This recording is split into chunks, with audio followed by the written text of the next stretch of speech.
Qué bueno ese. Ya quedando con Para más práctica ya. totalmente. Bueno, bienvenidos al podcast del Gallo. Estamos aquí con otra vez Adolfo Moreno. Ahora hemos viajado un poco en el tiempo, está un poco mayor. Estamos con el padre de mi gran amigo y ahora también un muy buen amigo. Quería agradecerle también de haber venido aquí a Tajibo y tenerlo aquí con nosotros. Es un placer que participen aquí conmigo en esta nueva expedición, ¿no? Con el podcast. El agradecido soy yo, Raúl. Un espectáculo, la hacienda. Realmente todo hermoso. La hospitalidad muy agradecida. Qué bueno. Es un privilegio estar aquí. Qué bueno. Bueno, para un poco de introducción, Adolfo Moreno, él estudió agronomía en Brasil. Después, con el tiempo, se fue a especializar a Japón en fitopatología de caña. Y ahí vuelve a Bolivia y comienza su vida laboral aquí con la caña, y de ahí eso ya se fue transformando y terminó, creo que en otras cosas totalmente fuera del rubro, ¿no? Para comenzar, si nos podría explicar un poco del por qué agronomía, por qué Brasil, y de ahí cómo termina en Japón con fitopatología de caña en Japón, y Sí, un poco de ese con camino. gusto, Raúl. Mira, yo crecí en un ambiente rural, digamos en una ciudad pequeña donde todo giraba alrededor de la agricultura. Mi padre agricultor, cañero, ¿no?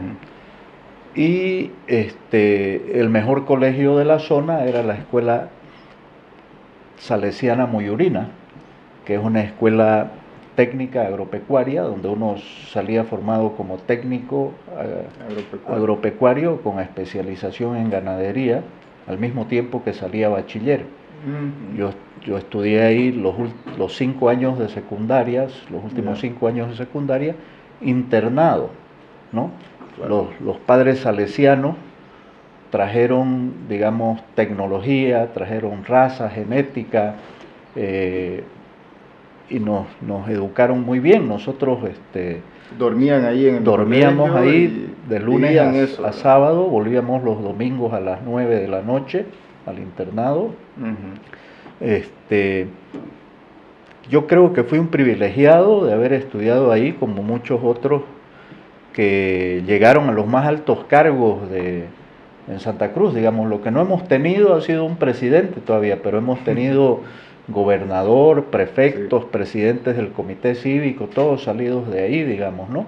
De la Cámara Agropecuaria, de la CAINCO, gente egresada ahí, porque ahí estaba lo mejor de lo mejor en cuanto a ganadería y agricultura en Santa Cruz, ¿no?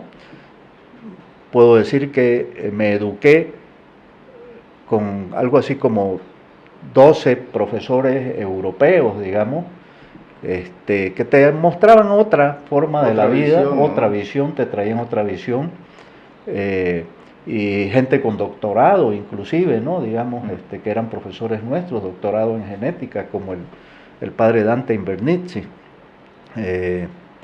Entonces, ya ahí me empecé a vincular con todo lo que es agricultura, con lo que es agricultura académicamente, digamos, claro, ¿no? Y con lo que es botánica, que pasó a ser otro de mis aficiones, ya también ahí, y ya digamos a los 12 años... Ya lo veían ahí, ya comenzó a agarrarle algún tipo de interés ahí, me imagino. Claro, 12, 13 años, ya uno manejaba nombres científicos, así digamos, y a mí se me grababan más fácilmente que el resto de mis colegas, ¿no? Sí. Entonces, y eso simultáneamente con la convivencia con tíos míos que estudiaban orquídeas y que también manejaban nombres científicos, ahí me fue agarrando el gustito por esas cosas. Entonces, cuando tocó decidir qué estudiar en la universidad, la decisión no fue difícil, digamos, ¿no? No, era casi natural. Hasta se hubiese considerado un despropósito, digamos, si yo no hubiese seguido agronomía. No niego que sí tenía yo también otras inclinaciones. A mí me gustaba, me parecía que yo en algún momento quería estudiar Derecho Internacional, ¿no? Ya en el colegio yo tenía cierto liderazgo, era el presidente del curso, el vicepresidente del curso, era el representante del colegio entre un periódico estudiantil que había en Montero, que se llamaba El Paitití. Ya yo escribía artículos y bueno, también pudo haber sido periodismo, camino, pudo haber sido comunicación, pero digamos lo más natural y yo no lo dudé en ningún momento. Y al final del día, hoy en día ya también es más un comunicador que un agrónomo, ¿no? Exacto. En el ejercicio de mi profesión, de mi carrera, yo no he tenido a mi cargo grandes extensiones de cultivos, digamos, ¿no? Porque después también estudié, hice investigación en caña de azúcar. Entonces me fui más hacia ese lado de la agronomía, hacia la investigación, hacia la observación, hacia la planificación, más que hacia el ejercicio práctico, digamos. Entonces llega a Brasil, estudia ahí, tuvo 5 años allí, y de ahí se va a Japón. ¿Por qué Japón en caña de azúcar y de cómo llega a irse a Japón, ¿no? Sí, mira, 5 años en la Universidad Federal de Santa María, Río Grande do Sul, buenos resultados académicos. Yo tenía una ventaja con relación a mis compañeros, era que ya yo podía leer inglés de corrido en ese momento. Entonces en la biblioteca yo me comía libros técnicos en inglés, y entonces yo podía rendir mejor que mis colegas que patinaban con el idioma, ¿no? Lo tenía dominado esa parte y que le dio un cierto start ahí. Claro, además tenía más oferta de literatura, de bibliografía, digamos, ¿no? Entonces, terminé la universidad, volví a Santa Cruz. Mi padre era miembro del directorio de UNAGRO y le ofrece el JICA, la cooperación japonesa, le ofrece una beca a UNAGRO para estudiar enfermedades de caña de azúcar en Japón. Y parece que nadie la quiere tomar en el ingenio, y me la ofrecen a mí y la tomo de inmediato. Claro.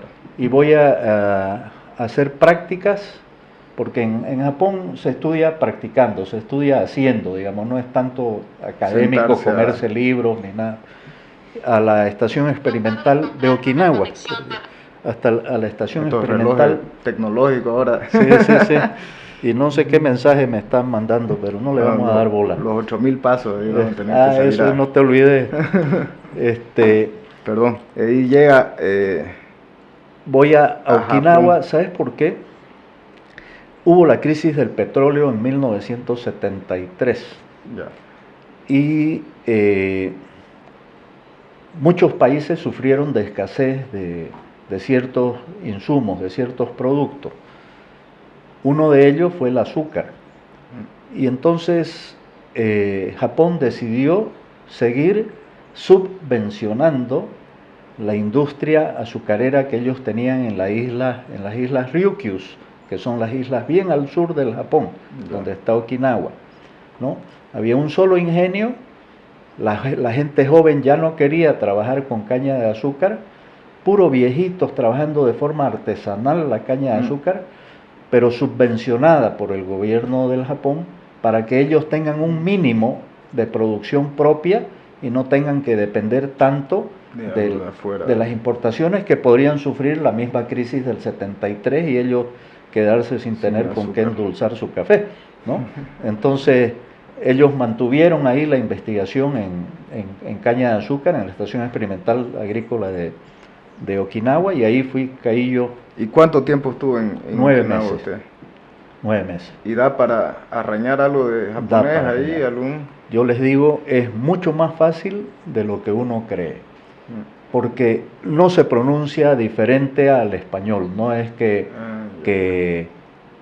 como te digo, ma se puede leer mei, o ka se lee ma, y ra se lee ra, y da se lee da, digamos, ¿no? Y entonces, y además tienen 3 opciones de escritura del japonés, ¿no? y la más compleja es el kanji, ¿no? Que ya Sí. son los ideogramas, ¿no? Sí. Esos que creo que existen miles de ellos, Sí. no sé si decenas de miles, pero digamos, pocos japoneses se los conocen todos esos ideogramas. Y uno que aprenda unos cuantos y lo demás, cómo se escribe en hiragana o en katakana, que son formas de escribir el japonés, cómo se escribe ka, cómo se escribe pa, ta, y, digamos, y después vos podés ir formando las Sería ahí frases. casi con el abecedario nuestro, póngale, pero Sí, sí. Solamente no tienen la letra L, ya. ¿no?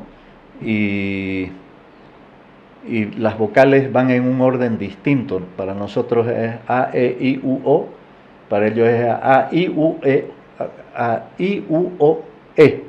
Así es, digamos, ese orden siguen, ¿no?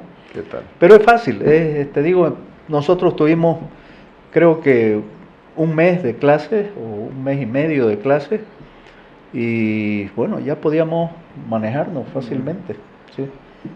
Y fuera, claro, me imagino que habrá aprendido un montón ahí sobre la fitopatología y claro, específicamente en caña.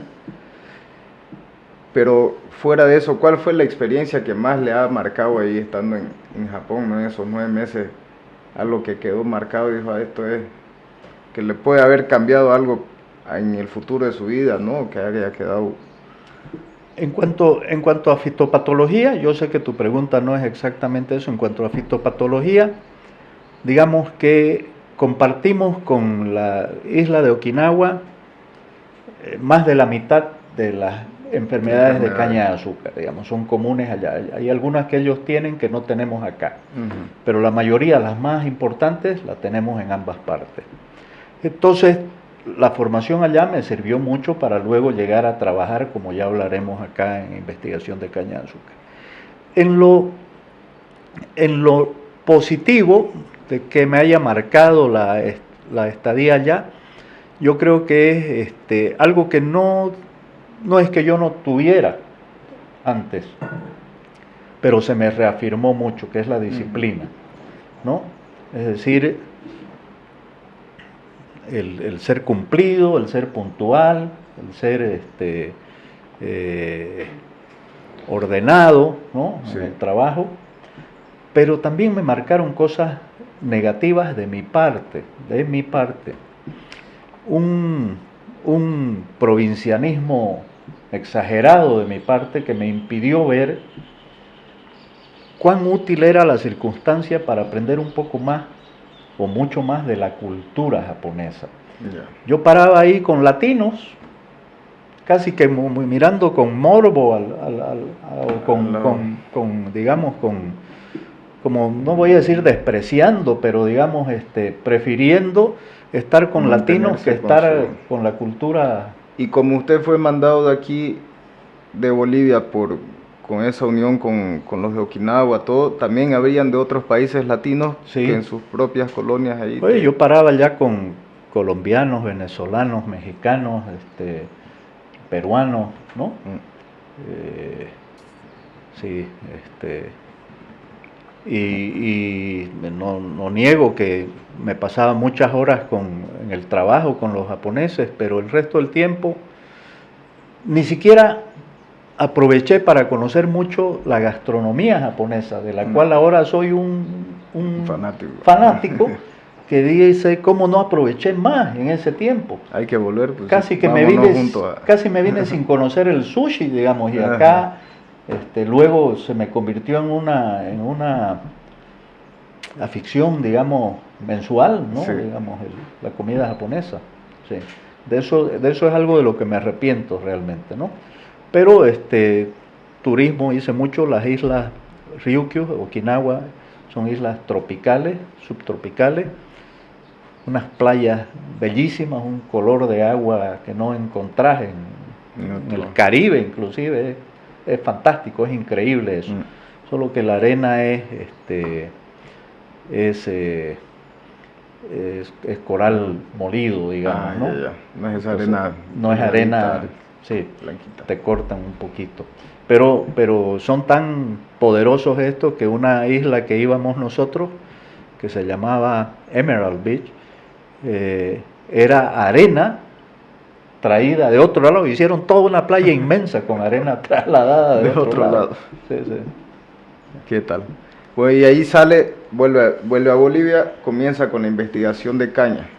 Sí. Y ahí, me imagino, claro, enfocado en fitopatología, en enfermedades. Sí. Ahorita te cuento eso porque me acabo de acordar de algo que me marcó mucho en Okinawa.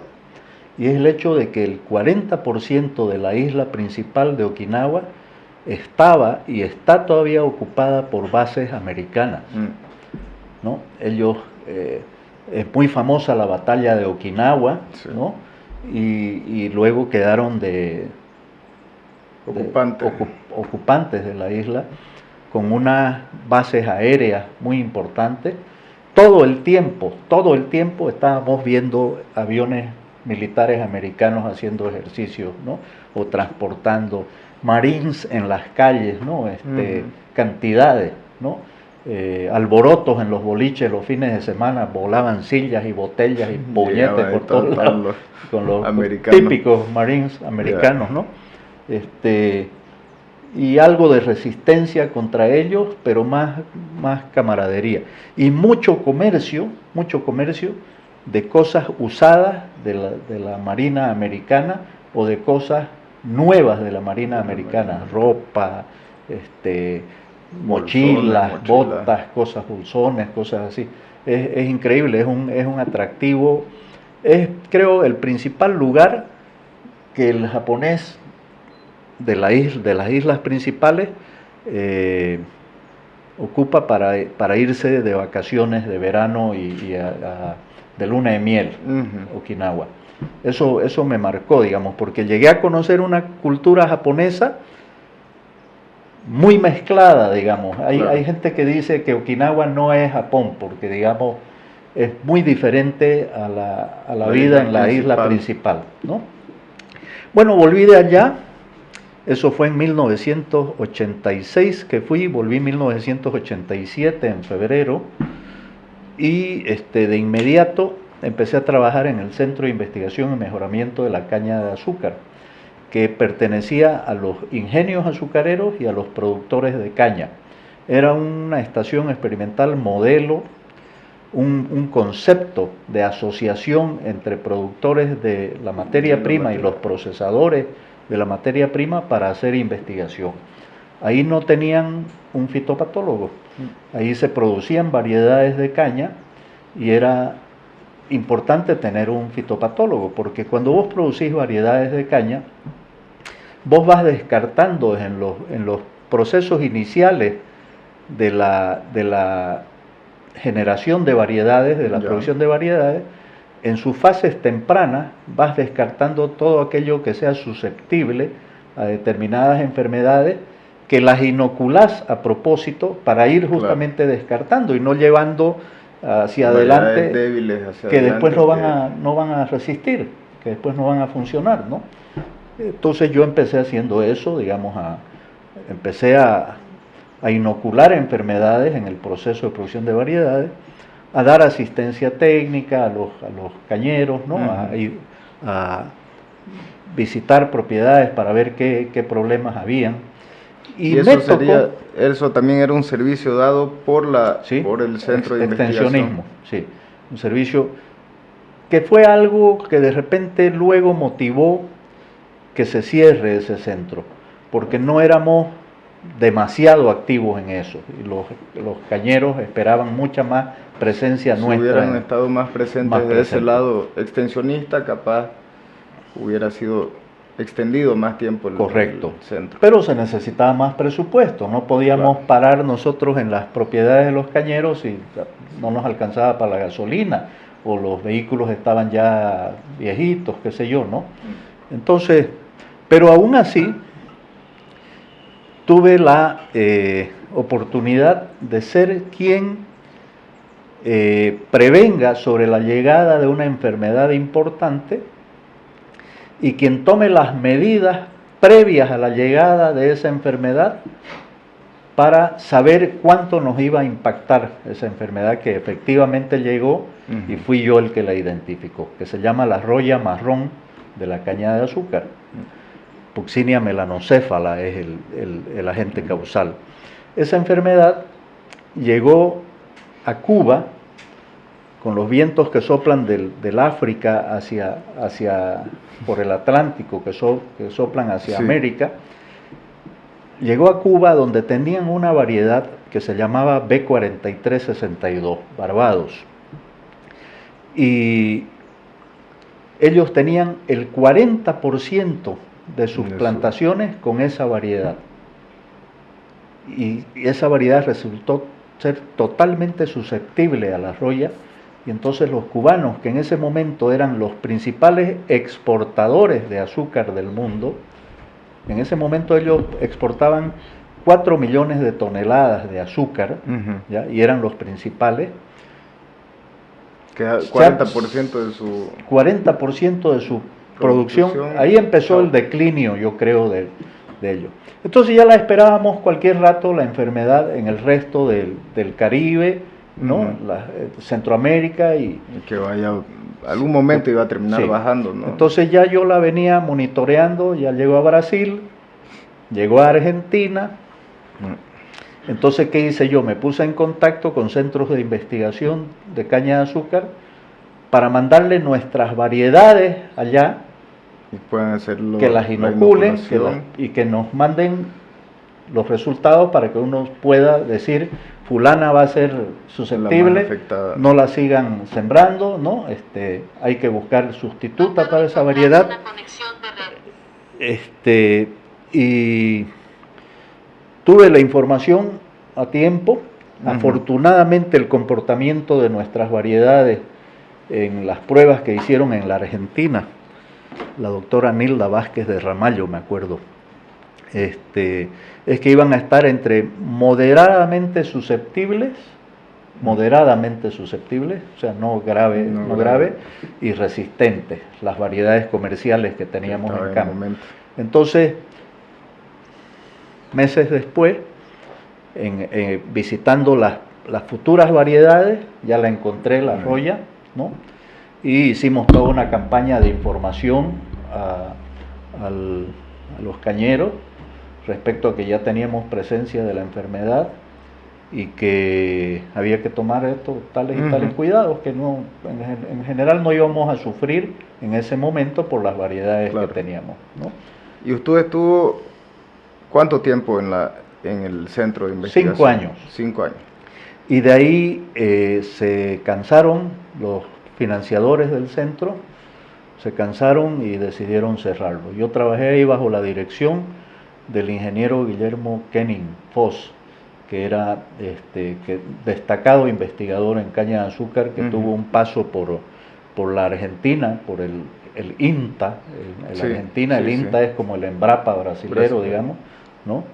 Y él allá fue muy importante en la investigación en caña, y los cañeros cruceños y los ingenios los repatriaron para que se haga cargo del centro de investigación, ¿no? Del CIMCA. Ahora ahí me parece interesante el cambio que sucedió, ¿no? Porque de estar 5 años investigando caña y trabajando en eso, termina aplicando para trabajar en FAN y se pasa a la ecología completamente otra. Sí. Que yo tenía algo de eso por el hecho de que paraba, digamos, con mis tíos, o muy frecuentemente los acompañaba en sus viajes, en sus expediciones de búsqueda de orquídeas, digamos, de ciencia relacionada a la biodiversidad, ¿no? Entonces no fue para mí algo totalmente nuevo, digamos, ¿no? Pero sí, fue un cambio importante. Debo decir que mi trabajo final de grado en la Universidad Federal de Santa María también lo hice con caña de azúcar. O sea, salí con enfocado en caña, me fui a Okinawa, volví, trabajé 5 años en caña, lo cierran el centro, me quedo yo sin trabajo repentinamente, con un Land Rover cacharro que me dieron ahí en parte del finiquito, ¿no? Que yo lo decidí, digamos, me quedo con ese. ¿No? Recuerdo bien que me lo evaluaron en $1,900 de mi finiquito, ese Land Rover. era un año 77, recibido de la misión británica. Y después de unos años yo lo vendí en $5,100 ese Land Rover. Ya lo había, era el más bonito que había en Santa Cruz, sin duda alguna. Lo chapeé, lo pinté, le puse un montón de cosas. Bueno, hay una convocatoria para la dirección del Parque Nacional Amboró. La gana, según entiendo, según me lo contaron, el cuento a mí, la gana Pancho Kempf. Pancho Kempf ganó y decidió no tomarlo el puesto, entonces me invitan a mí. Más por contactos, digamos, que por méritos pasados, me invitan. Y entonces yo acepto y me voy a vivir a Buenavista y a parar transitando entre Buenavista y Samaipata, porque no sé cuántos sabrán esto, pero el Parque Amboró está localizado, digamos, entre la carretera que va a Cochabamba por el sur y la carretera nueva que le llaman, aunque ya tiene 30 o 40 años, a Cochabamba por el norte. Y ahí se encuentra el Parque Amboró, ¿no? Entonces yo circulaba, digamos, dándole toda la vuelta al parque entre esas carreteras. Ahí estuve un año. A lo largo de ese año, gracias al apoyo de la Fundación Amigos de la Naturaleza, fui a hacer un curso en la Universidad de Colorado State, en Fort Collins, sobre manejo de áreas protegidas y de vida silvestre. Tuve un mes en un curso de verano. Cuando volví me encontré con una situación de extracción de mara en la zona norte del parque, en lo que se llaman los cajones del Ichilo, que tuve que controlar, ¿no?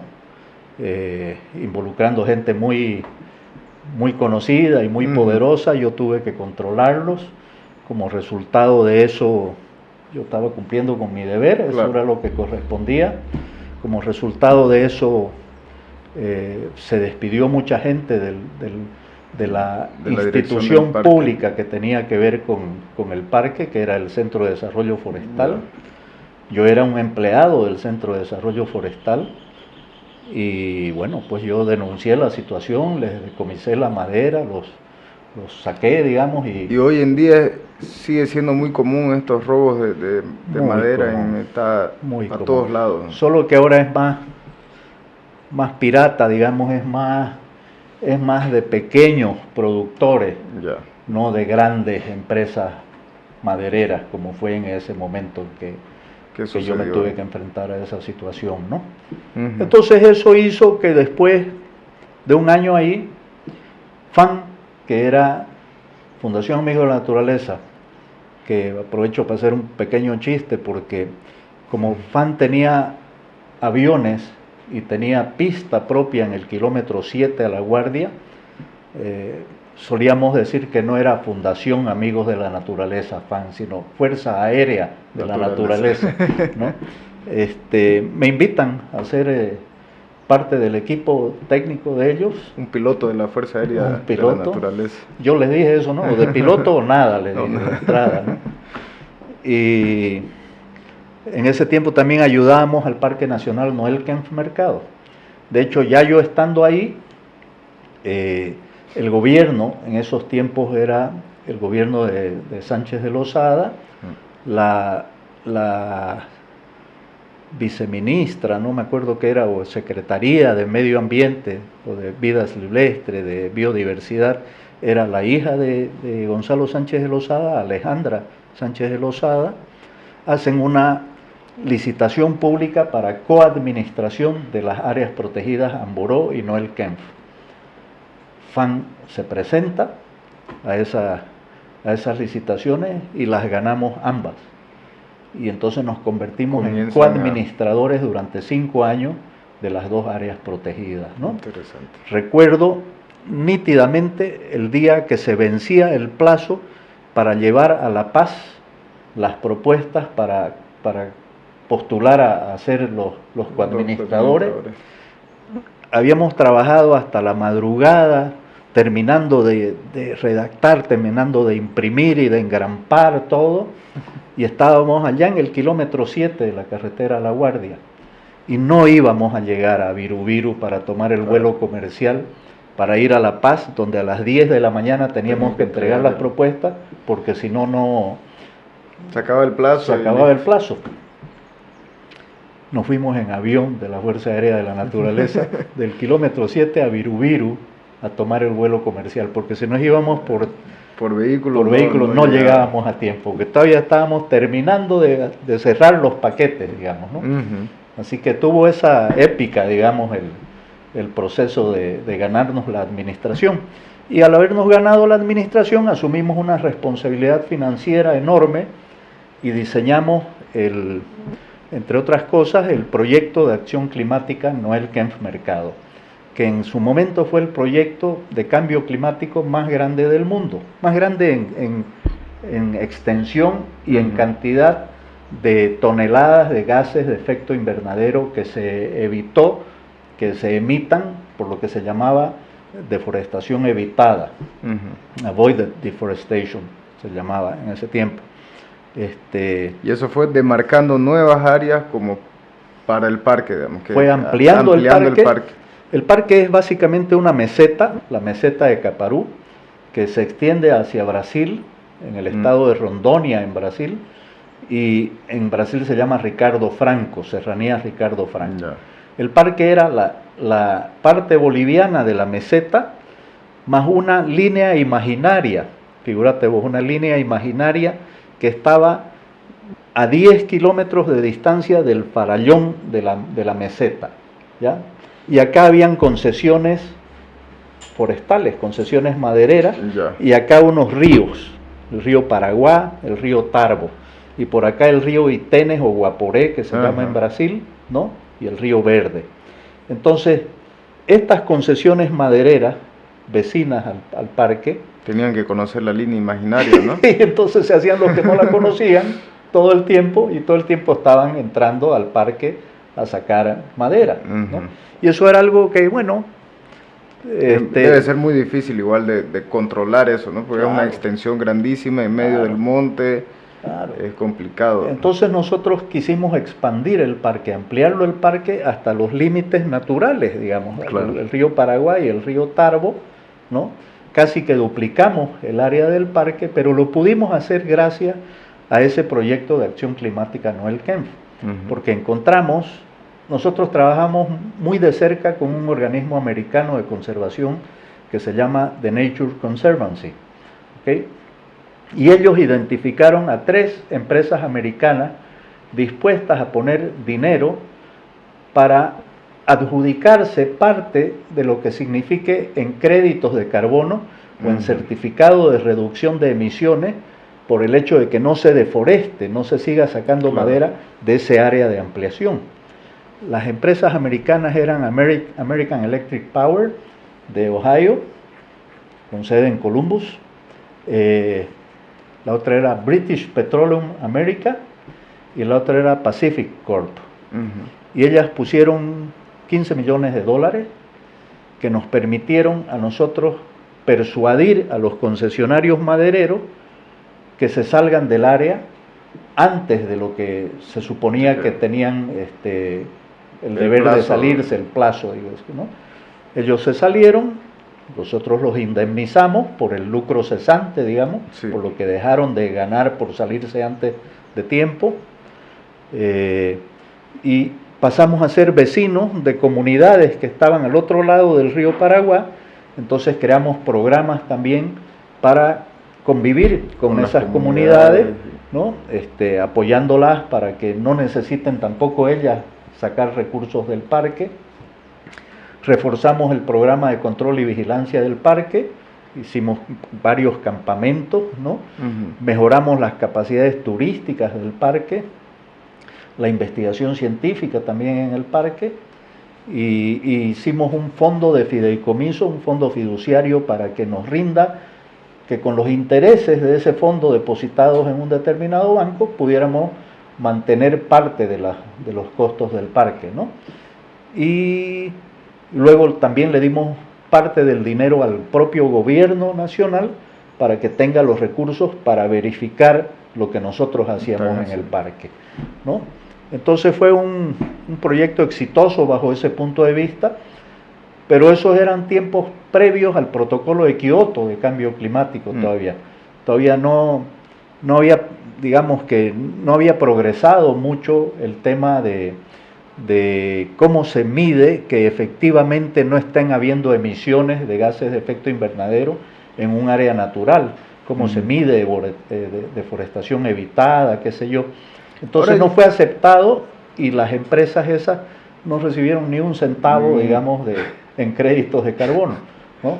Pero aprendieron mucho, digamos, y seguramente para ellas 15 millones de dólares era la caja chica, digamos, no les afectaba mucho, pero ayudaron mucho al manejo del parque. Y ahí yo estuve muy involucrado, inclusive estaba yo en Japón, en una segunda beca a Japón, cuando de allá tengo que volar directo a Estados Unidos por un mes para trabajar en la elaboración de la propuesta esa del proyecto de acción climática Noel Kempff, ¿no? Ahora no sé si tengo entendido correctamente, capaz me ayuda a comprenderlo, pero si se hace una deforestación con los permisos y todo para agricultura o ganadería, tengo entendido que la madera que se recolecta o que se tumba, mismo siendo madera, claro, vas a tumbar árboles de buena madera y todo, ¿no? Esa madera no puede ser comercializada como madera, ¿no? Termina siendo toda quemada, no puede terminar saliendo de la propiedad. Bueno, a mí me parece un poco de un desperdicio, ¿no? Completamente, porque si ya es algo que está sucediendo en el país, es un development muy grande aquí más que todo en Santa Cruz, ¿no? Y que le da la fuerza a Santa Cruz, en gran parte, pero es una cantidad de madera tremenda desperdiciada, ¿no? No tendríamos que tener madereros allá entrando en parques y todo, si se podría unir esas dos cosas, ¿no? No sé si... A ver, hablemos primero sobre el tema del proyecto. La madera que era extraída de ahí era una extracción selectiva, digamos. Sí. Entraban, cortaban... Elegían los árboles. No era una corta dirigida, digamos, porque ahora ya hay técnicas de corta dirigida que se sabe bien a dónde hay que tumbar el árbol para que dañe lo menos posible a los otros árboles vecinos, ¿no? Sí. Pero digamos era toda para convertirse en bienes de uso duradero, mesas, sillas, muebles, qué sé yo. Entonces el carbono sigue fijado ahí, no está quemado y yendo a agravar el problema del cambio climático, digamos, ¿no? Por supuesto que había algo de deforestación, digamos, no deseada al tumbar árboles jóvenes que caen con la caída del árbol grande, digamos, ¿no? O con la apertura de caminos para llegar a los árboles. Pero ahí digamos que es todo un tema de contabilidad, digamos. ¿Cuánto evitas y cuánto generás, digamos? Y la cuestión es que disminuís, restás aquello que estás perjudicando y se sabe cuánto es tu balance, cuánto es tu beneficio final, digamos. Y eso nosotros lo podíamos hacer, aunque no teníamos todavía las mejores técnicas para hacer lo que se llama carbonometría, saber cuánto carbono hay en esa biomasa en general, en las raíces, en el tronco, en las ramas, en las hojas, en el crecimiento, cuánto están absorbiendo de CO2 para emitir después oxígeno, digamos. No lo sabíamos a la perfección y por eso es que todavía el proyecto no tuvo el retorno que se veía, digamos, ¿no? Que eso después ya avanzó mucho, ahora se llaman proyectos RED, con 2D, reducción de emisiones por degradación y deforestación, RED Plus, inclusive porque hay agricultura y otras cosas, cambio de uso del suelo. Coincido con vos en que en la deforestación que inevitablemente está ocurriendo, digamos, es una industria que mal es fuerte, el mundo necesita de alimento, ¿no? Y tiene capacidad en Bolivia de tornarse un una potencia, ¿no? Ya somos grandes, pero claro, cerca al lado de Brasil y Argentina y todo, tenemos mucho que crecer, ¿no? Como la industria del agro boliviano. Lo que pasa es que tenemos un índice de deforestación muy alto. Si no tengo los últimos números, pero llegamos a tener algo así como 300.000 hectáreas por año. Imagínate, con 300.000 hectáreas por año, en pocos años quedamos sin bosque, ¿no? O lo dejamos recluido el bosque a las áreas protegidas, si no nos las invaden, si no son invadidas. Nuestro índice de deforestación es muy alto. Y yo creo en la sostenibilidad. Yo creo que el secreto no está en el crecimiento horizontal, sino en el crecimiento vertical, ¿ya? O sea, tener mayor productividad en la misma área te evita tener que ampliarte, tener que expandirte, ¿ya? O te disminuye la necesidad de expansión horizontal si logras mejores rendimientos en la misma área, digamos, ¿no? Entonces, pero nos falta mucho para eso, digamos, nos falta mucho en investigación, nos falta mucho en... Más que todo investigación, no hay nada de investigación. Aquí, ¿no? y en una orientación adecuada a la forma de hacer agricultura. Ahora se está hablando mucho de la agricultura regenerativa, que justamente tiene mucho que ver con cambio climático, es decir, el objetivo es principalmente eso, digamos, ¿no? Cuando usted dijo, no, del RED es evitar deforestamiento y degradación, ¿no? Cuando uno habla de regenerativa, agricultura regenerativa, uno, creo yo, de lo que conozco y de lo que he visto, es más para no solo evitar la degradación del suelo, pero poder restituir materia orgánica y carbono y todo en el suelo, ¿no? Eso es agricultura regenerativa o ganadería regenerativa, ¿no? Hacer que Pero al mismo tiempo, igual Bolivia yo creo que tiene, se le dicen, ¿no?, las fronteras agrícolas y todo. Claro, el monto elevado ahorita en deforestación, solo que mi visión, no sé si estoy bien o mal, ¿no?, pero me imagino que es un pico y de ahí puede ir bajando y que capaz en la industria ya se estabilice en estas zonas, ¿no? Porque son zonas nuevas que están siendo exploradas ahora y recién está creciendo y teniendo su desenvolvimiento, que antes no había nada en esas zonas, ¿no? Sí. Eran zonas... Pero además tenemos la gracia en Santa Cruz y en los principales departamentos, pero hablemos de Santa Cruz, que es el principal productor, de tener un plan de uso del suelo, el PLUS. Ese plan fue realizado de forma participativa, ¿ya? Por primera vez, hace 30 años seguramente que se hizo el PLUS, o más, no sé, participaron ganaderos, agricultores, autoridades, ambientalistas, municipios, qué sé yo, discutiendo qué áreas deberían ser destinadas a qué, en base a la vocación del suelo, ¿no? Entonces, si el suelo, o si digamos, las condiciones eran apropiadas para ganadería, esas zonas se clasificaban para ganadería, otras para extracción forestal, otras para agricultura y silvopastoril, qué sé yo, otras para conservación estricta. Las áreas protegidas no se deciden por capricho. Las áreas protegidas son porciones de territorio que tienen muestras significativas de determinados ecosistemas que deben mantenerse en su condición más primigenia posible, para que uno conozca y tenga muestras para las futuras generaciones de lo que es la vegetación, la biodiversidad natural, y tenga dónde copiar el modelo en caso de que sea necesario reproducirlo, digamos, si es que es factible eso, digamos, de hacer, ¿no? Entonces, las áreas, Santa Cruz tenemos, creo que 20%, 21% de nuestro territorio está dedicado a áreas protegidas.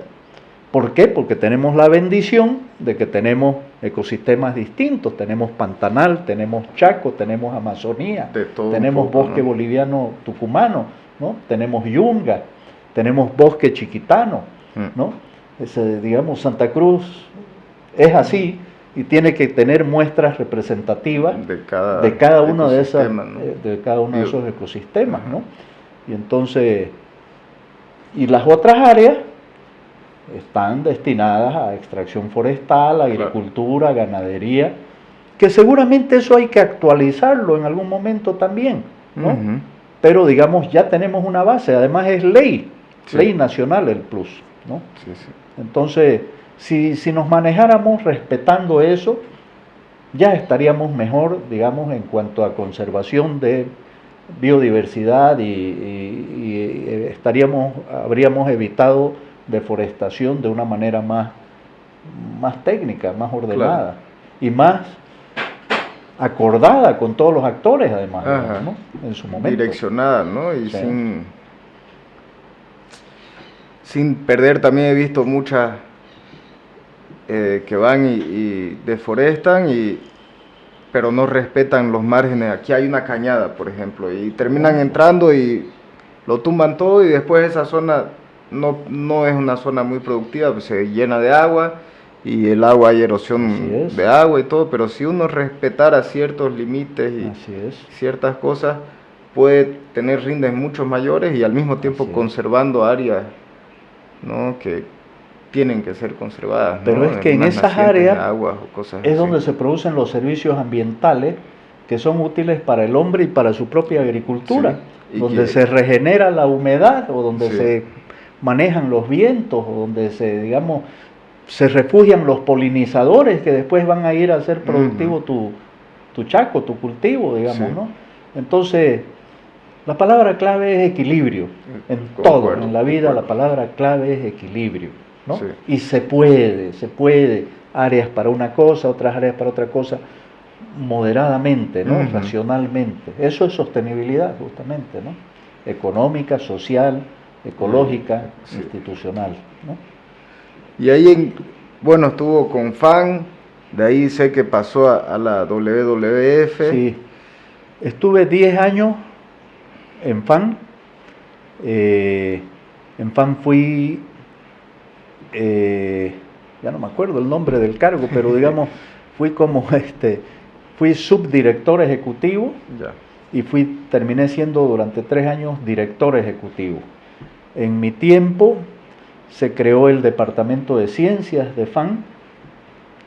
El Departamento de Ciencias de FAN fue primero manejado por un amigo, el más grande estudioso de las orquídeas del país, don Roberto Vázquez, ya fallecido, y luego trajimos un experto internacional asociado que se llama de la GTZ de Alemania, ¿no?, del CIM, el proyecto de expertos, un Pierre Ibisch, un científico de alto nivel, muy diligencioso, muy estudioso, muy trabajador, muy afecto a publicar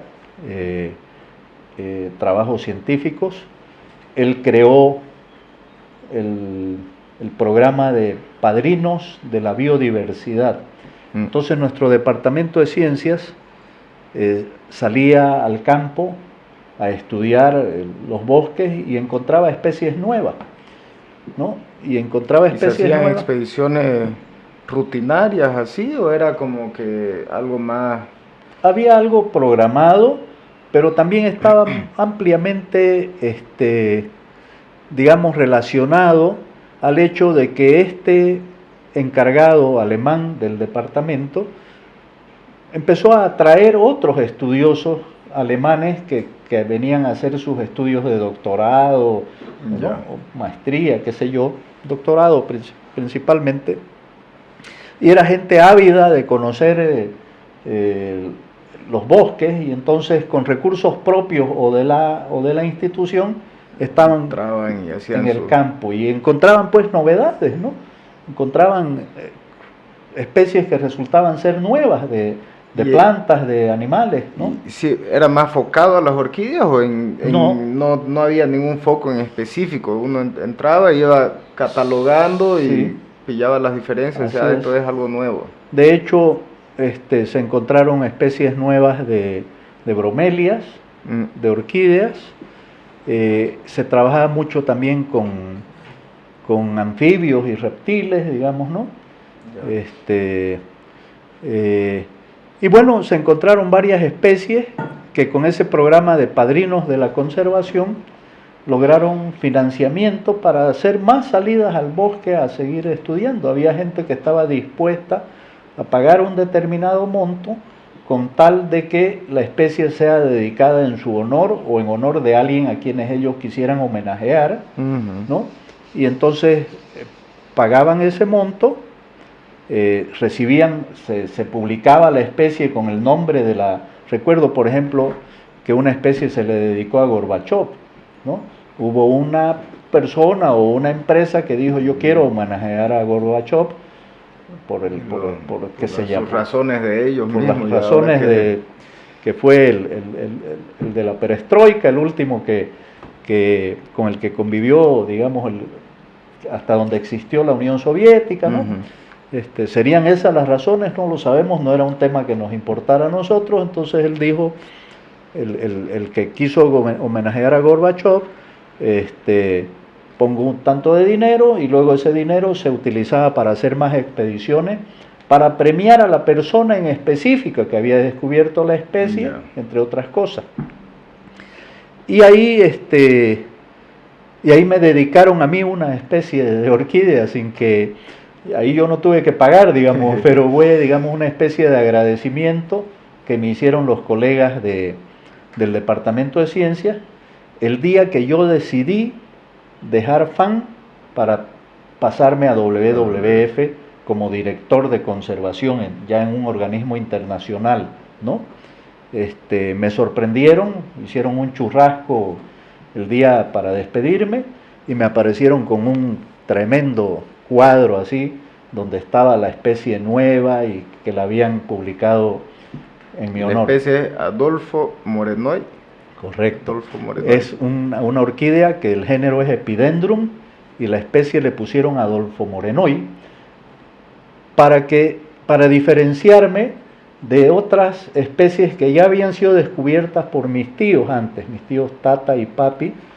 Las especies que descubrió mi tío Tata, que fue el primero que empezó con las orquídeas, llevaban el epíteto Morenoy como especie, ¿no?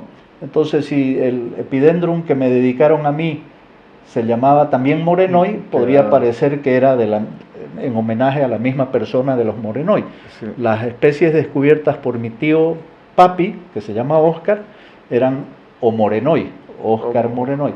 Y entonces en esta no podían ponerle a Morenoy, porque a Morenoy parece más bien una negación del Morenoy. Ya. Entonces decidieron ponerle Adolfo Morenoy. Entonces no hay como me la niegue yo, pero también hay mucho como se la adjudique a Adolfito, digamos, claro. No que diga, no es por mí, no es por usted, digamos, ¿no? Eso que se llama Adolfo Morenoy. Pero entonces esa especie no la descubrí yo, pero bueno, yo soy un privilegiado de que hayan decidido nombrarla en mi honor, pero muchos años después ya yo sí descubrí una especie. Descubrir es una manera de decirlo, digamos. Yo fui alguien que vio una especie, la comparó con otra y dijo no es la misma, y se la mandó a un especialista, y el especialista la comparó con todas las especies del género y dijo sí, efectivamente esto es algo nuevo, ¿no? Y esa ya yo decidí, en consulta con el especialista, que me consultó qué nombre querés ponerle, yo decidí dedicársela a mis dos tíos, Tata y Papi, de quienes yo había mamado, digamos, esa pasión. Y entonces ella se llama Trichocentrum, que es el género, Moreniorum, que ya homenajea al apellido Moreno, digamos. No a Tata ni a Papi específicamente, sino al apellido Moreno, Moreniorum. Es una especie muy bonita que ahorita la tengo en flor, y tiene su colección ahí de orquídeas. Tengo unos 10, 12 ejemplares de esa plantita y ahorita están en flores. Bella, realmente es una miniatura muy bonita. Es así, entonces... Pero ahí en ese entremedio, igual me enteré, igual que hacía el registro civil silvestre. Ah, En ese entremedio ya estaba de comunicador, ya Sí. publicando en El Deber sí, los registros silvestres sí. y publicando algún otro libro, algunas cosas. Antes o- del descubrimiento de esta especie, de la Moreniorum, que por cierto fue publicada en una revista de la Universidad de Harvard, ahí es donde... Entonces, Ujú. porque cuando se descubre una nueva especie, el científico que la descubre la publica, Sí. ¿no? En un journal especializado, digamos reconocido, y este se llama Harvard Papers in Botany, se llama donde Ya. publicamos nosotros. Y hasta que otro especialista diga, no, le pelaste viejo, esta ya existe, porque era esta, fíjate Yo en la vi esto otro, aquí, o sea, cosa que no ha ocurrido hasta ahorita, digamos, no me la han desmentido Ajá. la Moreniorum todavía. Pero antes de eso, ya yo venía desde el 2005 probablemente, porque mi primer libro se publica el 2007, ya yo venía ensayando cositas. Me gusta mucho escribir, me gusta mucho leer, me gusta mucho la literatura, y ensayando a escribir, a jugar con nombres comunes y nombres científicos. Y eso lo aprendí de un libro que se llama El Yangunturo, de don Antonio Andaluz, un personaje que yo creo que debería estar sentado en esta silla en algún momento, te lo recomiendo. Ojalá. ¿Sí? Que escribió el Yangunturo y que hacía poesía, o que hace poesía todavía, combinando palabras nativas, digamos, con nombres científicos. Y le da una, qué sé yo, una música, una musicalidad interesantísima a lo que él escribe. Y yo, sin todas esas cualidades, sin todos esos méritos que tiene él, yo me puse a dañinear también en eso y empecé a escribir. Nunca yo había sido inclinado hacia la poesía, ni considero que sea poesía eso realmente. De repente es un poquito más de prosa medio en verso, digamos, ¿ya? Y empecé a publicar cosas así también que tienen que ver con nombres científicos, digamos. Yo, por ejemplo, hay una plantita que se llama Emilia sonchifolia, por decirte algo. A mí Emilia sonchifolia me sugiere una señora gorda que es profesora, digamos, ¿ya?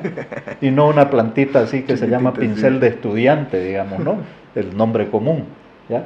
Entonces yo empecé a jugar ya con esos nombres, como lo había hecho don Antonio Andaluz. Y entonces publiqué un libro que se llamó Registro Civil Silvestre, ¿ok? Donde metí desde, por ejemplo, hay un poema para Adolfito. Tuve mi primer hijo en 1999, o sea que esto es bastante antes al 2007, pero yo le escribí este poema no sé en qué año, digamos, y otro para mi hija, que nació el 2001, y otro para mi señora, que ya juego con ella, digamos, con guapurú, guayaba y guavirá. 3 frutas que empiezan con guapurú, guayaba y guavirá. Porque no se me ocurrió el guapomó más en ese momento, ¿no? Y ya yo decía que de esas 3 había que hacer un dulce, digamos, ¿no? Como dulce es la homenajeada con esos versos, y otras cosas que tenían que ver con nombres científicos. A partir de eso, gracias a la generosidad del Deber, durante 5 años estuve publicando en una columna que le puse el mismo nombre, Registro Civil Silvestre, todos los domingos en la revista dominical del Deber, que se llama, no sé si sigue existiendo, Revista Extra, ¿ya? Ahí tenía yo fija una columna todos los domingos, y ahí publicaba una especie distinta cada domingo.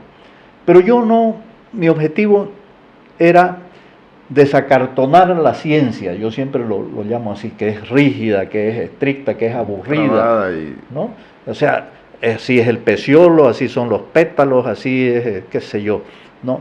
Yo todo eso le metía color, le metía humor, le metía ironía, le metía actualidad política, comentarios, pues que me parecía a mí que eso hacía más atractiva la lectura para la gente. Y algo debo haber hecho, porque había gente que me escribía para agradecerme, había gente que me mandaba queso, pollo, huevos a la casa, digamos, desde el campo, en agradecimiento de que yo les recuerde de esa manera más agradable a las diferentes especies con las que ellos probablemente se habían criado. Publiqué como 200 especies durante 5 años. Si ustedes sacan las cuentas rápidas ahorita, en 5 años hay más de 200 fines de semana. Pero es que habían especies que me ocupaban 6 o 7 fines de semana, digamos, ¿no? Que yo seguía describiéndola a la misma especie. Por partes describía, claro, por ahí ejemplo, haciendo la castaña. Las conexiones, claro, y todos los juegos, exacto, cómicos ahí entre medio. Entonces, y la gente me pregunta, ¿y por qué eso no lo publicaste en un libro? Ya ahorita, aparte de que ya me habrás escuchado decir esta expresión, que me la vas a escuchar más de una vez, me da flojera. La otra es que ya perdieron actualidad, porque digamos la riqueza de mis publicaciones no estaba en la descripción botánica, sí, sino en la mezcla con el momento que se estaba viviendo, digamos, políticamente, o alguna metida de pata de algún personaje público, alguna cosa que yo la metía, de alguna manera la lograba meter de manera agradable entre medio de la descripción de la especie, digamos, ¿no? Ahorita si yo publico eso y ya es un poco extemporáneo, digamos, ¿no? La gente podría no va a saber una manera interesante de que quede marcado el pasado. Yo creo que muchas veces los humanos, como en sí, ¿no? Todo el mundo nos olvidamos de lo que sucede en el pasado y muchas veces caemos en los mismos errores en el futuro, ¿no? Seguro. Entonces podría ser una manera interesante de tener eso marcado momentos, y recordarlo, ¿no? Porque además no todo es relacionado también a un determinado momento. Hay cosas que son, digamos, atemporales en mis comentarios también, claro, ¿no?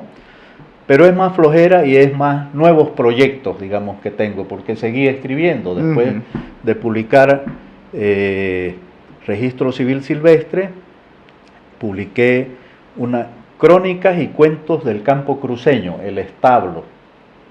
Y de ahí abrí un blog que se llamó El Establog, ya, ¿no? Y ya ahí publicaba cosas del campo también. Después escribí un libro que se llama Cuatro Familias. En un minuto una síntesis del libro. Entra el gobierno del MAS. Álvaro García Linera dice: Santa Cruz está manejado por 4 familias. Entonces yo me agarro de esa idea y agarro 4 apellidos por cada uno de mis abuelos, digamos. Ya. Entonces se hacen 16 apellidos, ¿no? Pero no escribo 10, y cada capítulo del libro es un apellido. Entonces, que yo me voy a investigar el origen del apellido y lo traigo hasta los días de hoy, ¿no? Para terminar demostrando que García Linera tenía razón, digamos, porque le encargó el trabajo a alguien que tenía que demostrar que Santa Cruz estaba manejada por 4 familias. Entonces, desde el principio, desde el origen del apellido, ya les van descubriendo rasgos de abusivos, de autoritarios, de oligarcas, de capitalistas, irónicamente, por supuesto, ¿no?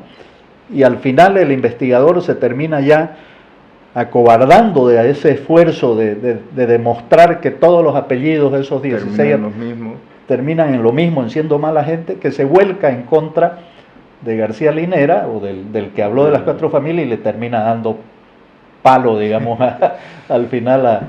Y de ahí surge una idea que la he seguido utilizando en el futuro, porque la palabra oligarca yo la invierto letra por letra y sílaba por sílaba, y con eso me invento el nombre de un personaje que es Acragilo Cagaroli, ¿ya?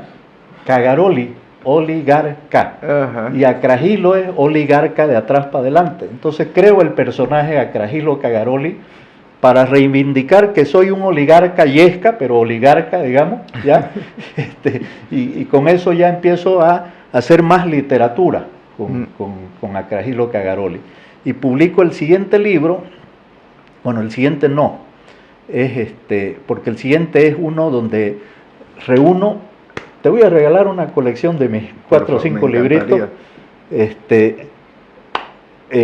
un libro donde reúno las 12 especies de orquídeas descubiertas Entre por usted y sus tíos. mis tíos y yo mismo, o dedicadas en mi honor, que hay otras que también fueron descubiertas por mis tíos, pero no fueron dedicadas en su honor, digamos. ¿Ya?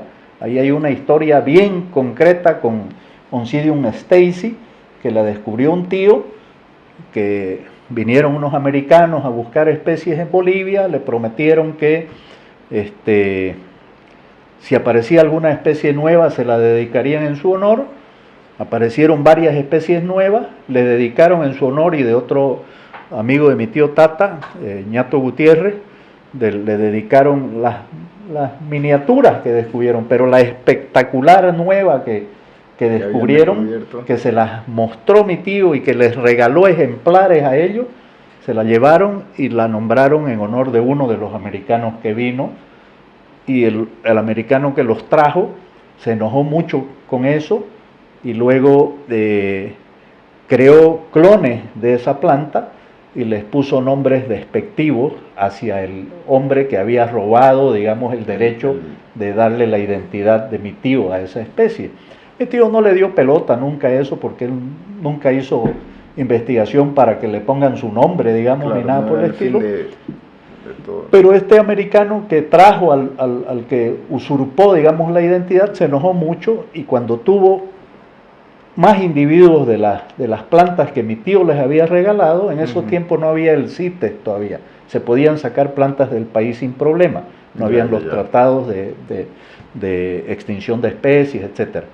Y el gringo ese se llamaba Fred Fuchs, que se enojó mucho con John Stacy, que fue el que le dio el nombre a la orquídea, y entonces a sus clones le llamó "Qué vergüenza John", "Shame Shame John", "Greedy Gringo", no sé qué, así las llamó, y las publicó en una revista especializada en orquídeas de Florida, de Florida Orchidist.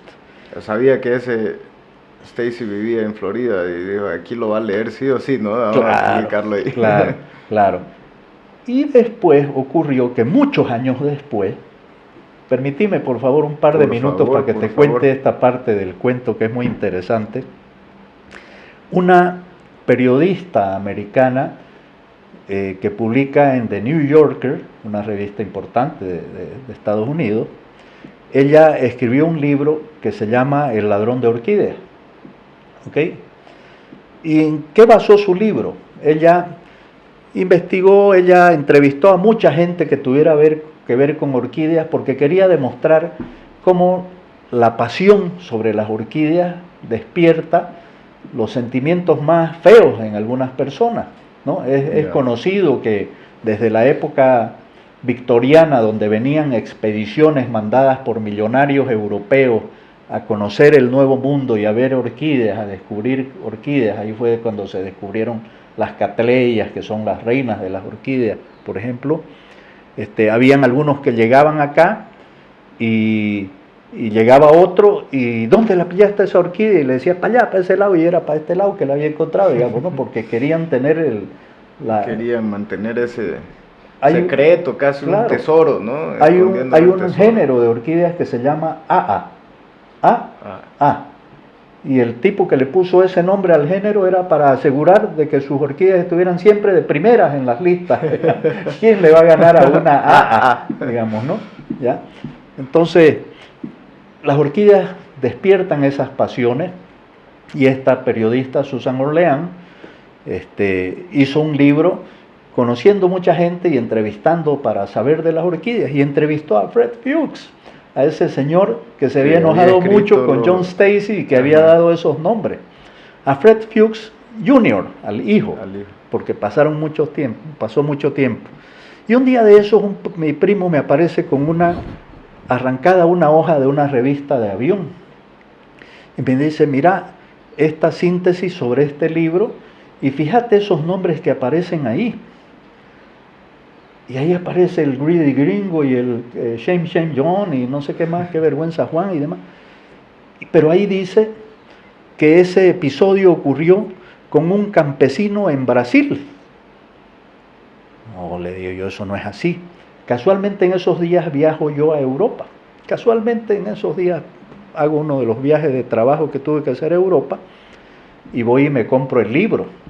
Y me lo como, pues, el libro en el vuelo de regreso, ¿ya? Y me encuentro media página nada más que refiere sobre este episodio. Historia. Entonces, le demostré a la señora Susan Orleán, le escribí, conseguí el correo electrónico de ella, le escribí y me respondió, la señora. ¿Qué me iba a imaginar yo que me responda? Le escribí haciéndole las observaciones. Eso no fue en Brasil ni con un campesino, fue en Bolivia con un médico cirujano con el que ocurrió, es mi tío. Sí. ¿Ya? Y ella me respondió y me dijo, sí, puede ser, lo lamento, I didn't double check it, me dijo, ¿no? Y la información me fue dada por tal. Y la persona no era la misma persona, sino el hijo. Entonces pudo haber ocurrido el error. Y eso luego lo llevaron al cine. El ladrón de orquídeas, con Meryl Streep, y no me acuerdo cuál es el Nicolas Cage, ¿ya? Y yo le escribí a Meryl Streep. Y me contestó su secretaria, ya no ella. Ya no ella. Yo lo que quería era decirle a Meryl Streep, no te parecería una buena idea contribuir para crear un orquideario en el Jardín Botánico de Santa Cruz de la Sierra, digamos, no estaría, bueno, yo no tengo que ver con eso, así respondió la secretaria y ahí murió el asunto. Pero digamos que eso era para decirte que hay un libro donde están publicadas 12 especies y esa de Stacy, porque también es, todos los libros que vos lees en el mundo, dicen que la descubrió el doctor Luis René Moreno, pero no fue nombrada en su honor, porque hizo esa jugada, digamos, John Stacy, ¿no? Entonces, publiqué ese libro, cuento todos esos cuentos que están en el libro ese, y luego vino la pandemia, y publiqué ya con el nombre, firmado con el nombre de Acragilo Cagaroli, ya no como Adolfo Moreno, un libro de crónicas sobre la pandemia, que se llamó Esperpendemia, como que sea una pandemia de esperpentos. Los esperpentos son escrituras jocosas, ridículas, que agrandan las ridiculeces. Lo leí un poco, lo tenés ese. Son algunas crónicas, ¿no? Sí, sí. Hay una ahí del viruviru por el aeropuerto y se viene el viruviru. Exacto. El virus se viene en por el la puerta de entrada, por ahí llegó el viruviru. Que efectivamente fue así, porque el virus entró con un boliviano que volvía, o una boliviana que volvía de Italia, si no me equivoco, ¿no? Una señora de San Carlos. Yo creo que ya estaba aquí antes. Seguramente, pero digamos ese fue el paciente el cero oficial. Que le achacaron ahí a la pobre. Exacto. Fue a quien le dieron palo.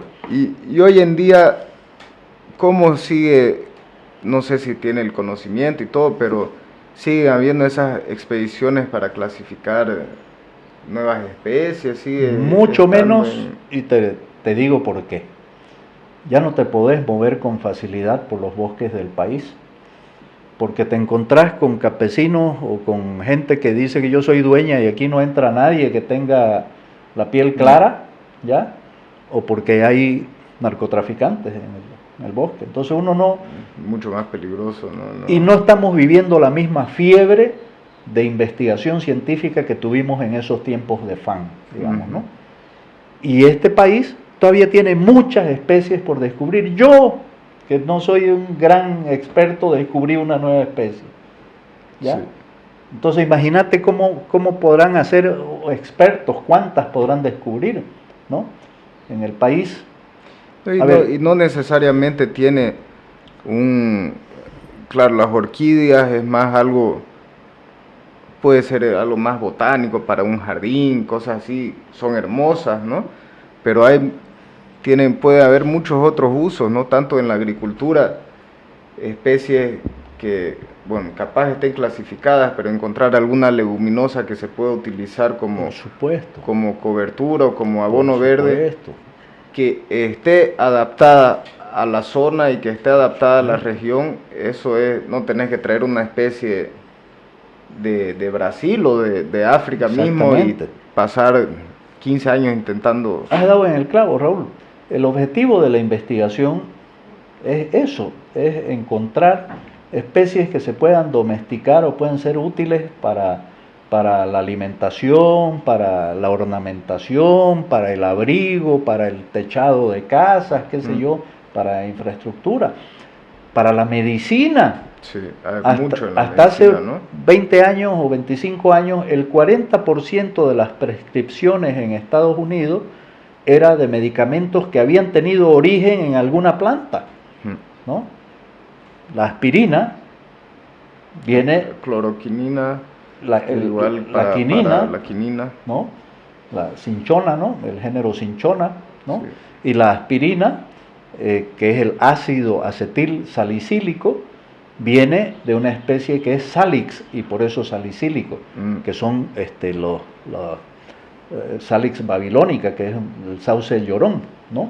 De ahí viene la aspirina, que debe ser el medicamento más usado en el mundo, digamos, ¿no? Entonces, todo el rato, ¿no? Los objetivos de nuestro programa de investigación en FAN era eso, buscar especies que pudieran tener un potencial en beneficio de la sociedad y que pudieran generar una economía nueva, digamos, ¿no? Entonces, algunos nos aficionamos por las orquídeas y por las palmeras y por las bromelias. Y que estás ahí en medio del monte que aparece algo hermoso que ves, cómo no, no prestarle atención, claro, ¿no? No darle atención. Claro. No, yo vine a ver que eso es algo que ocurre, si te aviso, ¿no? El segmento de turismo que paga más en el mundo son los observadores de aves.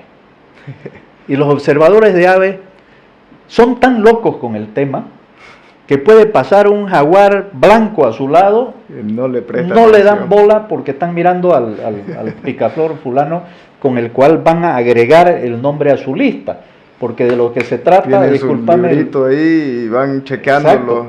Y luego se las muestran sus listas entre casi a ver quién la tiene más larga, se dice, coleccionando, ¿no? Pokémones ahí.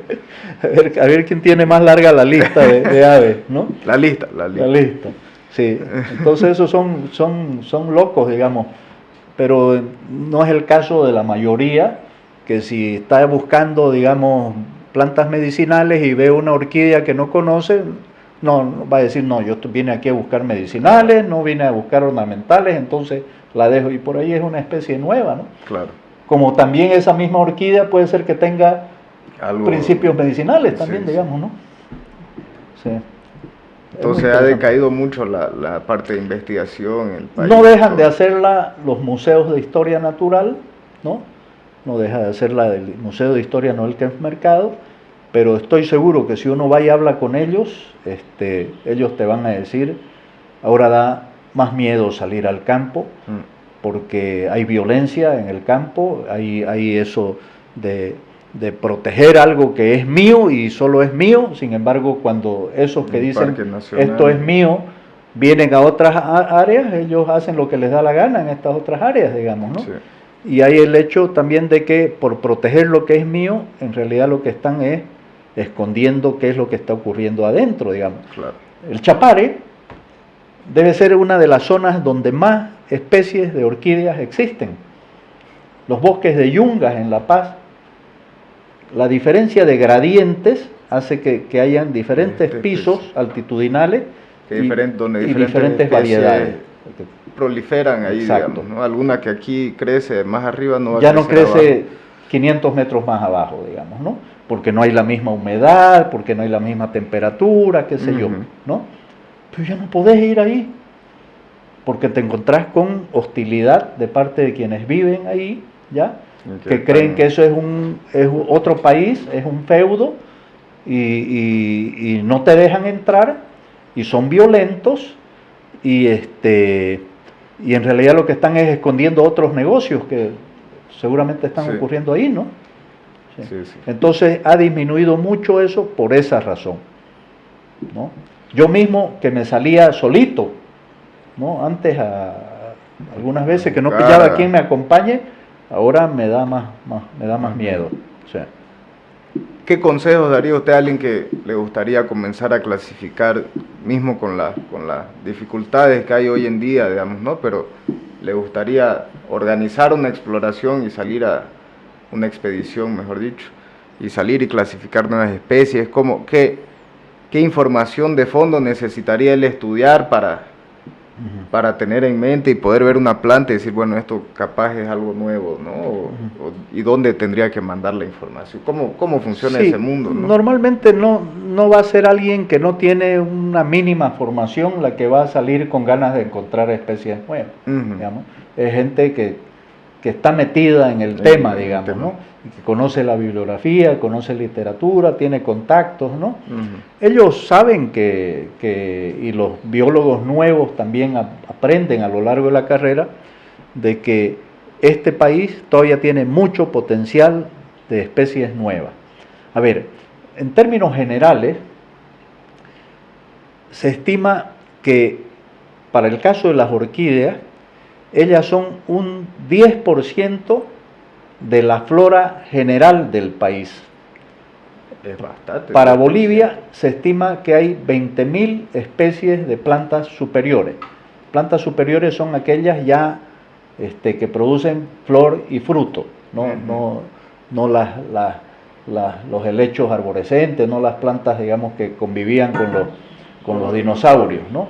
Ya en la evolución ya empezaron a haber plantas superiores, ¿no? Que producen flores y frutos, ¿no? Se estima que hay 20.000 en el país.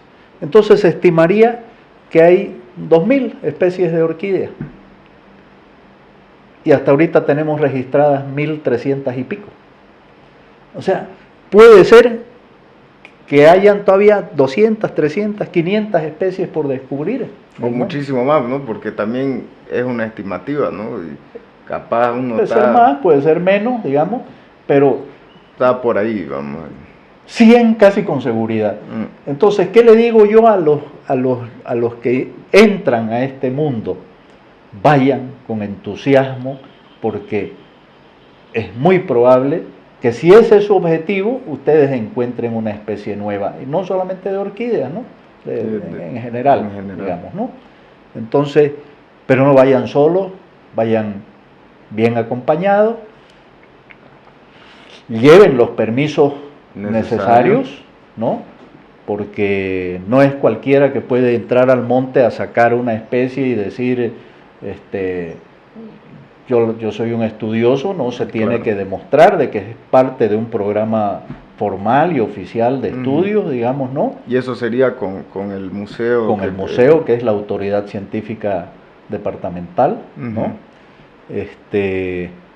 Y que tiene que, bueno, lo que recojan, lo que colecten, luego tiene que ser puesto en la colección del museo, herborizado, qué sé yo, y si hay alguna novedad, el museo ayudará con sus propios especialistas o con los contactos que tienen en el exterior a determinar si se trata de nueva especie, ¿no? Entonces, que salgan al bosque con inocencia, pero con el ojo bien afinado, digamos, afilado, y bien abierto, porque hay todavía cantidad de cosas que no son conocidas por la ciencia. Y ahí puede estar la cura para una determinada enfermedad, o ahí puede estar un nuevo alimento, ahí puede estar una nueva planta útil para fijar nitrógeno, o para multiplicar los microorganismos del suelo, qué sé yo, ¿no? Hay muchas posibilidades, ¿no? Que se pueden encontrar muchas posibilidades. Y es parte de la agricultura regenerativa hoy en día, ¿no? Correcto. Se busca y hay muchos trabajos igual donde estamos multiplicando los microorganismos que se encuentran en las reservas privadas de las propiedades, ¿no? Entras a las cortinas o los montes que se han dejado, se hace una colecta superficial del suelo y de la materia orgánica que hay ahí, eso los multiplicas los microorganismos y eso se vuelve y se lo aplica al lote donde antes era la flora original, ¿no? Dándole más vida al suelo, que al final del día te puede dar un rendimiento mucho más, no solo rendimiento, ¿no? En sí una sustentabilidad mejor, ¿no? Sí. Como área. Y ahora hay una ventaja que tienen, digamos, también, así como tienen la desventaja del riesgo de salir al monte, tiene la ventaja de que ya hay más publicaciones. Por ejemplo, quien sea aficionado a las aves, ya hay una guía de aves de Bolivia, ¿no? Que también yo participé en la presentación de ese libro. Me invitaron a que yo sea el que dé el discurso de presentación del libro, porque WWF contribuyó a la publicación del libro, un tremendo libro, ¿no? Entonces vos salís ya con... Y el título es Guía de Aves de Bolivia. De Bolivia. Entonces vos ya salís con ilustraciones. En taxonomía de especies es más importante un dibujo que una fotografía, porque el dibujo resalta las partes que distinguen a la especie, que la hacen que se llame picuda o cola roja o frente amarilla, qué sé yo, ¿no? Digamos, esas cosas se resaltan muy bien, se describen muy bien. Entonces uno sale al campo solamente por el gusto, sin necesidad de querer descubrir una nueva especie, por el gusto de observarlas y ya tiene con qué compararlas. No, es diferente, ¿no? Y uno va también cada vez entusiasmándose más con esos temas, ¿no? También hay para orquídeas, también hay para muchas otras familias de plantas. Entonces, digamos, el monte es una invitación permanente. Sí. Es lamentable esto que te digo de que hayan esas restricciones para que no teníamos antes, ¿no? Que andábamos libres y soberanos por cualquier lugar del país, que es como debe ser, digamos, ¿no? Pero no expoliando, no sacando, digamos, para hacer comercio con ellas, ni nada por el estilo, ¿no? Pudiendo explorarlo de una manera saludable, ¿no? Correcto.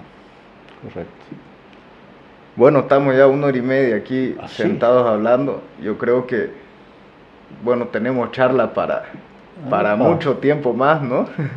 Capaz, quién sabe, una segunda edición. Bueno, yo siempre con gusto. Pero antes de que cerremos aquí el podcast, como su trayectoria también tuvo una gran parte de la comunicación, ¿algún consejo para un nuevo comunicador ahí que estamos inspirados, ¿no? Por ciertas personas y todo, pero ahora lanzándome al mundo aquí del podcast, ¿no? Lo mismo que con la exploración del bosque para buscar especies o para apreciar las especies. Hay que perder el miedo, hay que perder la vergüenza, hay que animarse, ¿no? Es decir, no estamos obligados a saberlo todo, por supuesto, claro, ¿no? Seamos humildes, presentémonos como gente abierta, con la mente abierta a conocer cosas, a conocer novedades, y animémonos a escribir, animémonos a hacer podcasts, animémonos a conversar. A conversar, ¿no? Que algo siempre sale en beneficio propio y de la sociedad, ¿no? Yo te felicito por estar dando este paso, y te felicito por saber cómo darlo el paso, porque haces preguntas que concatenan con lo que uno va hablando, digamos, no estás como regido por un cuestionario que parezca más un qué sé yo, algo policial, digamos, que se llama un interrogatorio, digamos, ¿no? Lo estás haciendo de manera muy agradable, vos y tu gallo, así que te felicito y metele. Gracias. Hace falta. Y ya te cité un nombre que creo que... Me has citado varios, en realidad tenemos que hacer una listita ahí para que veamos. En ámbitos abiertos, digamos, no exclusivos sobre... Bueno, conmigo has hablado un poco de literatura, has hablado un poco de biodiversidad y un poco de agricultura, digamos. Pero te vas a encontrar con gente más enfocada en cada una de esas cosas y mucho más conocedora que yo, a más profundidad de cada una de esas cosas, que vale la pena que se incluyan en tu lista. Bueno, gracias por el consejo también. Me parece interesante cómo lo ha colocado, uniendo todo lo que hemos hablado, igual ahí, ¿no? Dando ese pequeño resumen. Pero antes que cerremos, igual sería interesante que nos cuente un poco de hoy en día, de su trabajo actual, que es terminó siendo también un pequeño resumen, un Así resumen de toda su vida, de todo lo que vino sucediendo, ¿no? Así es. Mezclando las cosas ahí, ¿no? Sí, sí, porque yo ahora trabajo en la corporación Unagro, que tiene empresas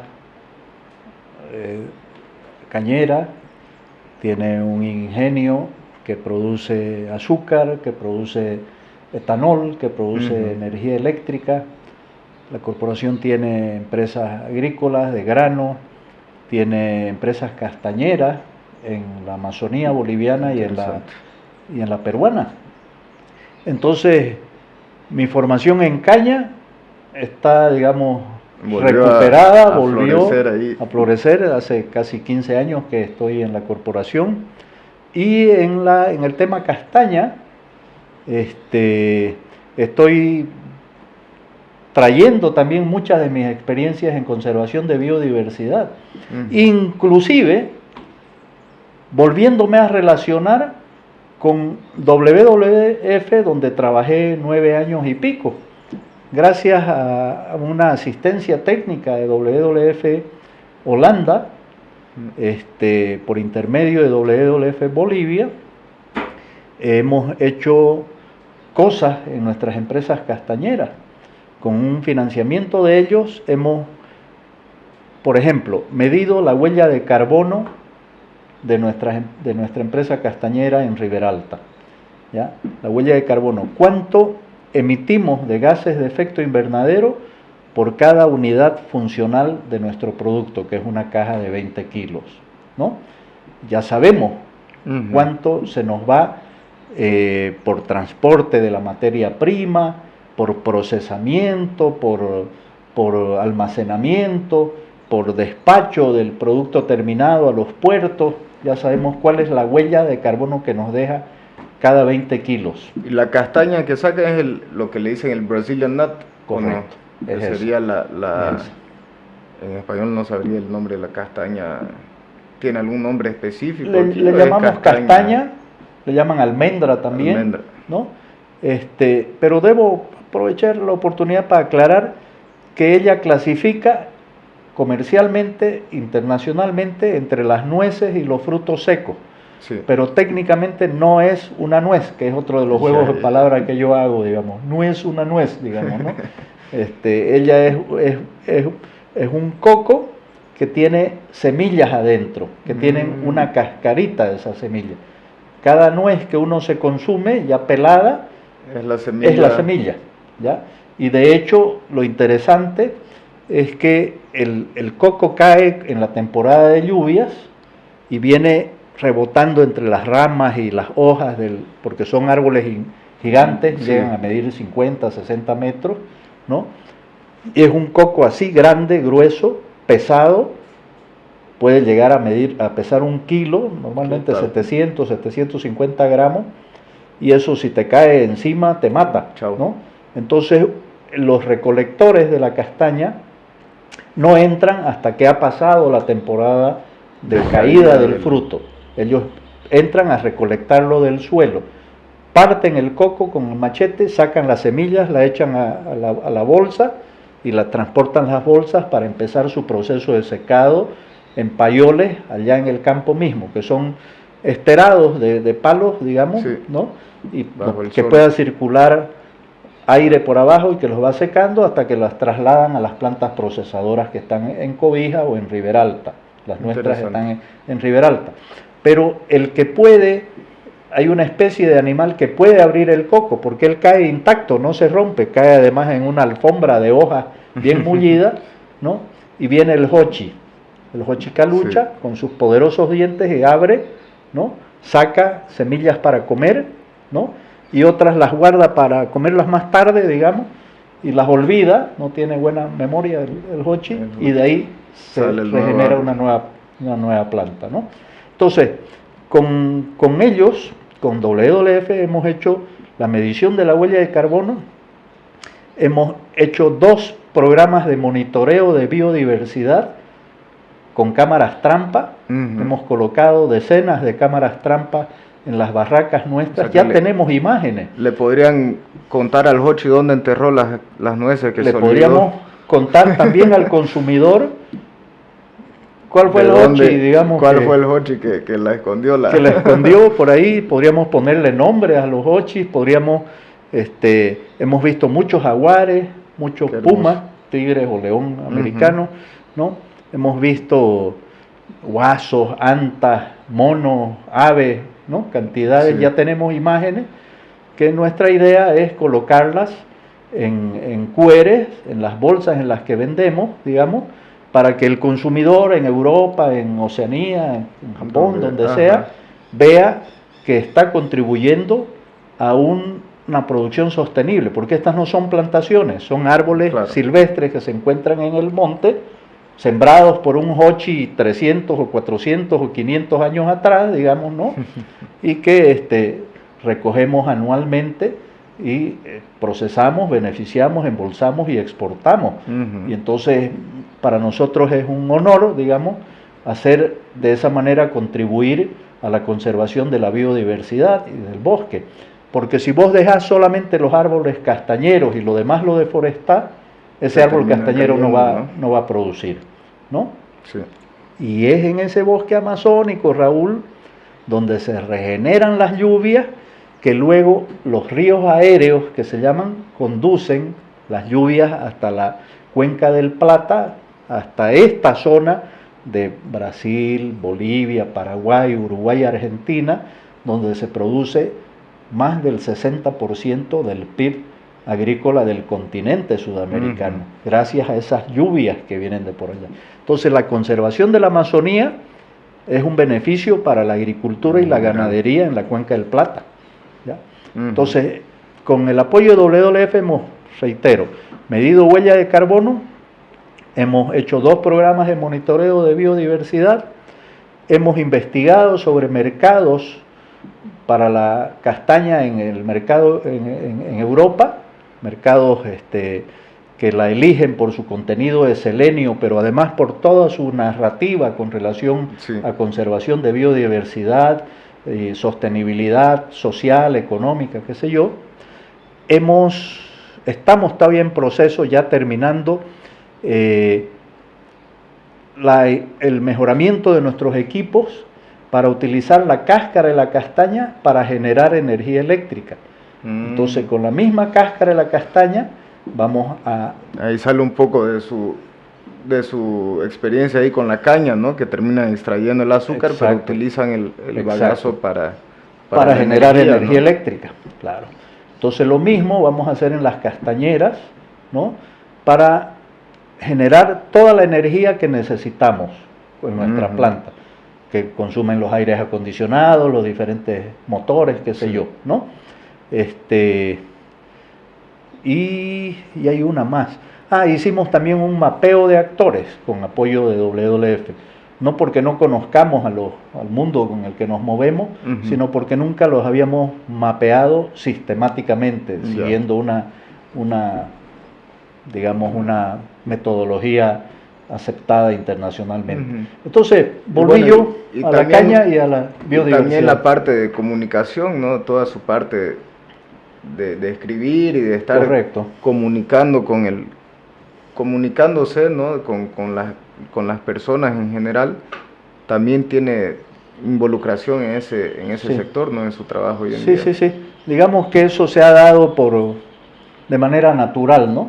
Por gustarme a mí hacer presentaciones, por gustarme a mí escribir, me he convertido en el encargado natural en la corporación de las publicaciones, digamos, que hace nuestra empresa. De hecho, ahora el 27 de enero, en el Congreso de la Asociación de Técnicos de la Agroindustria Cañera Boliviana, he comprometido a hacer una presentación donde voy a llevar los resultados de otro de los temas que me agradan a mí, que es un análisis de los 40 años de lluvias que tenemos registrados en el ingenio Unagro. Y voy a mostrar cómo ha venido siendo el comportamiento década por década, por cómo se han ido las lluvias modificando un poco a lo largo del año, si nos llueve más, si nos llueve menos, qué sé yo, sobre eso cambio de época, la presentación, no sé. Correcto. Interesante. Sí. Me gustaría, va a ser una presentación al vivo, así Sí, al vivo, en Montero. en Montero. Sí. Quién sabe, estamos ahí Por favor, para verla. por favor, bienvenido. Buenísimo. Muy agradecido con su presencia aquí. Estoy demasiado contento que haya podido estar acá también. Ayer estuvimos con su hijo, usted participó igual de toda la ayuda aquí con la organización. Y un placer entrevistar padre e hijo también. Gracias. Y muy contento de que sea parte de estos primeros episodios de ahora podcast El Gallo Podcast. Y demasiado feliz. Gracias, Adolfo. Para nosotros es un honor, Raúl. Puedo hablar en nombre de Adolfito también. Nos hemos sentido muy a gusto y pues gracias por habernos tenido en cuenta. Hay gente con mucho más mérito que nosotros que deben entrar en tu lista y a nosotros nos honra que nos hayas tenido en cuenta. Ya te hablé, creo, en algún momento, no sé si en esta misma entrevista inclusive, de que lo que uno mira aquí es mérito de personas, digamos, más cercanas a vos, que seguramente tienen que ser parte de tu, Van a llegar, vamos entrevista. Ojalá podamos hablar con la mayor cantidad de gente posible y sea por mérito, por cosas que han conseguido, pero siempre visando aprender, ¿no? Y compartir ese conocimiento. De eso se trata, ¿no? Sí, sí. Yo siempre a órdenes.